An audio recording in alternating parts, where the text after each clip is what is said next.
जोड़ों का घिस जाना। दीज आर द सर्फेसेस, ये जोड़ों के सरफेस हैं। जैसे उम्र बढ़ती है ये रफ हो जाते हैं।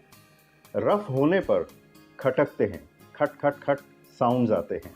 कभी कभी ये अटक जाते हैं और दर्द शुरू होता है, सूजन आ जाती है। ऑस्टियोआर्थराइटिस में आदमी लिम्प करने लगता है, लंगड़ने लगता है और फिर डॉक्टर के पास आता है, कहता है कि मैं सीढ़ी नहीं चढ़ सकता, मैं सीढ़ी उतरने पर बहुत दर्द होता है, मैं गाड़ी में अंदर जाना बाहर निकलना बहुत मुश्किल हो चुका है। फिर हम करते हैं एक एक्सरे जिसमें नज़र आता है कि जो जोड़ों में गैप होनी चाहिए वो गैप कम हो जाती है और फिर ऑस्टियोआर्थराइटिस का डायग्नोसिस होता है।